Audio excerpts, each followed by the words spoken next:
Hello everyone, this is Jeanne White. I'm broadcasting from the Miami Book Fair, and my name is again Jeanne White, and I'm from Social Connections on Passionate World Radio. And today I have an interesting guest. He is really surprised at some of the things. Lawrence H. Levy. Is that how you pronounce it? Oh, Levy. It's Levy. okay. You want to Oh call my it Levy. God. Oh It's my spelled God. the same way. It doesn't make a I'm difference. notorious. I try very hard not to make mistakes, but it happens. But anyways, Larry, do you want to talk about your mystery series? Oh, you of have course. The second obviously, Yeah. that's what we want to do is promote the book. And the name of the book is? The book that just came out is called Brooklyn on Fire. It came out this year.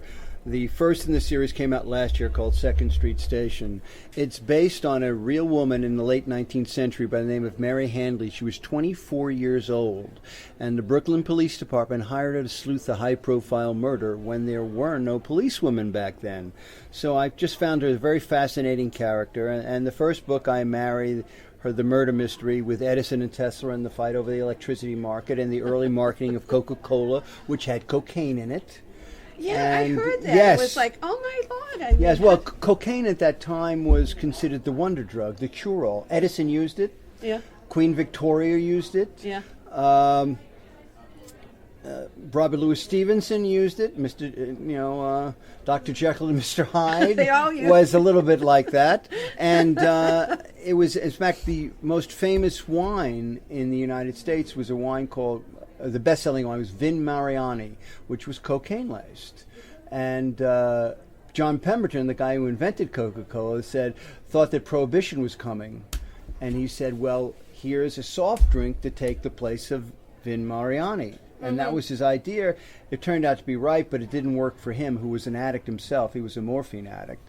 He eventually sold it for very little money to somebody else, a guy by the name of Asa Candler, who came up with the idea of bottling it, because Pemberton was a druggist and used to sell it in glasses at drugstores, where, Candler came up with the idea of bottling it, and the rest is history. Yes, it is. I mean, imagine that. I mean, when I heard it, I was like, wow, I was surprised. I said Coca-Cola, Yeah, well, hence the name.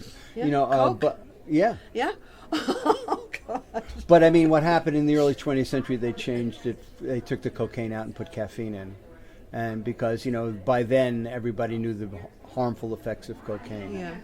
And so, and how in this So anyhow, book here, that's in the first book, in Second Street Station. The second book, Brooklyn on Fire, Mary goes out as a private investigator, and she deals with an area that I was born in Brooklyn, and I didn't know this. Brooklyn by itself was the fourth largest city in the United States, and then New York annexed it. And it's the scandal around how that happened and the infighting between the politicians as she's sleuthing murders. And it involves the Vanderbilt family, Andrew Carnegie, John D. Rockefeller, Collis Huntington, whose family is trying to hide a very deep, dark, real secret, absolute truth. And, trying to find out who's the murderer among of this and why they're doing it. And she gets involved with George Vanderbilt. So she's working for the police. Well, she's working for police in the first book. In the second book, she goes out on her own as a private investigator. Like a private PI now. Yeah. I mean, that was unusual. There were some Lady Pinkertons back then, but yes, definitely unusual. Yeah, for her to be doing this. Yeah, right? She goes out on her own. Well, I just it's interesting because when I originally came up with the idea, it was. I wanted to do something about the Edison-Tesla fight over the electricity market, and I said, gee, wouldn't it be interesting to have her sleuth the real murder in the middle of this? And then I did some research and found her, and she took over. Because, she's a bright woman, self-educated.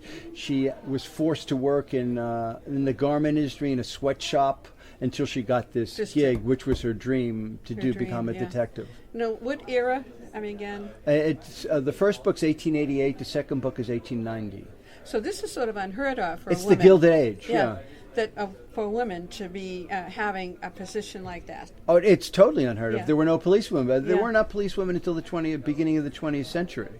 So I just found it so unusual, and to be honest, I crafted Mary's character myself, but I turned her into the person that I would love her to have been. Yeah.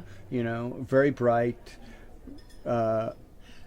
irreverent, wanted to fight for her rights to do what she wanted to do. She felt she was a human being and she had the right as much as any man to do these things. And independent. Her mother kept on saying, "Get married, leave me." Get married. Someone else will take care of you. Yeah, yeah. Right, yeah. And she didn't. Well, she wanted to take care of herself. She had her own ambitions. Yeah. I think that's amazing because in that era, a woman didn't have really much of a voice.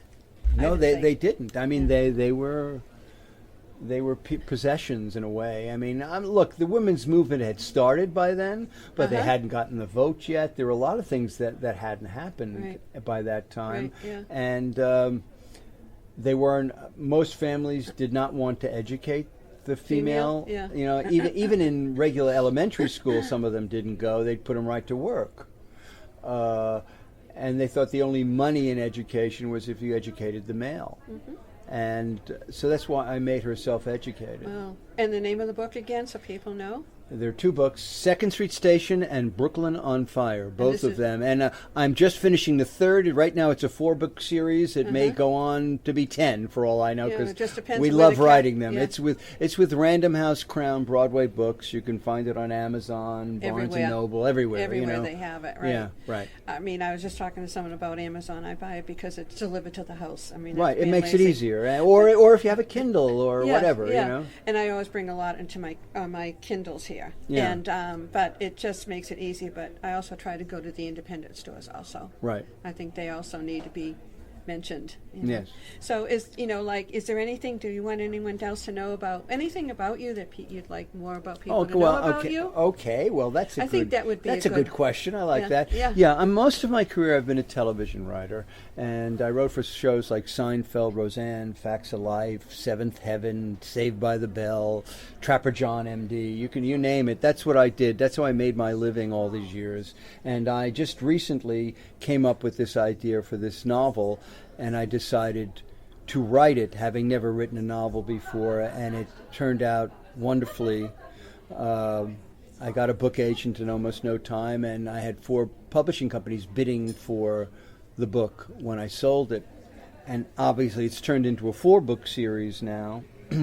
And the first book, Second Street Station, was named one of the best mysteries of 2015 by Library Journal. And Brooklyn on Fire was called a must-read by the New York Post. So, I mean, it's gotten wonderful reaction, and I'm really thrilled. I'm really happy about writing novels because I liked writing television very much, but it's a group effort, and the actors have to portray your lines, and the director has to get the meaning out himself, where in a book, I get to say what the characters are thinking and feeling and doing, and it doesn't get changed. You have full control of it. Yeah, it's a nice feeling. Yeah. I'm sure people are going to love to know that you were part of the Steinfeld. I know I was.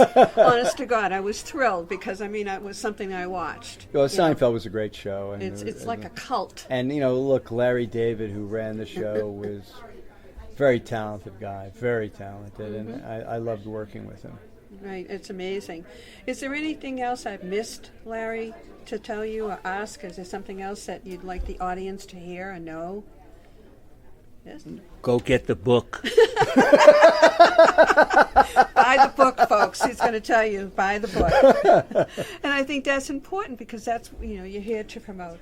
This is my first time here, and it's kind of exciting to me. They do a really good job here. Yes, they really do. Very nice. I've been very impressed. This is my first time at this book festival, and they've been wonderful. Yeah.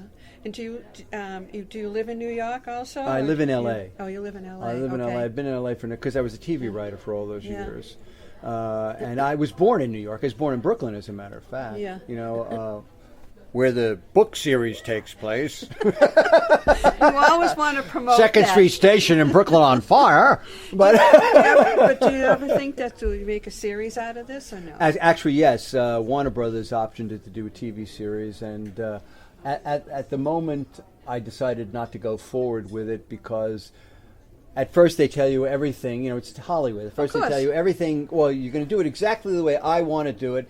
And then when they started to say, they want to turn into some CW jiu-jitsu crazy lady series, I said, no, I've done enough television in my life. I want this to be what I want. I want to be truthful to the Mary, the character in the book. The character, because she's the main character. Exactly, Yeah. and so people thought I was crazy, but I said thank you, but no thank you. Okay.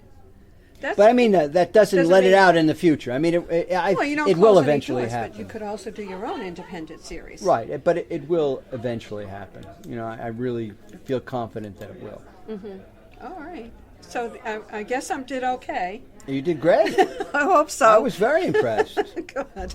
But I'm going to really tell this gentleman about getting in touch with you, Please. because he lives out in LA also. Great, I'd love that. You couldn't beat it any better. I really, he's there.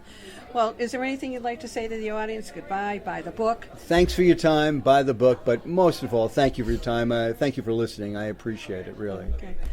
Thank you, everyone. This is Jeanne White. I'm closing down on this segment of the show. And again, Levy. Did I pronounce it right? It's Levy. Levy. Oh, there you go. There's 3 strikes and I'm out now. I'm so sorry. And I want to thank everyone for listening to the show. This is Jeanne White from Social Connections PWI Network at the Miami Book Fair. Thank you again, everyone. Have a great day. See you again. Bye now.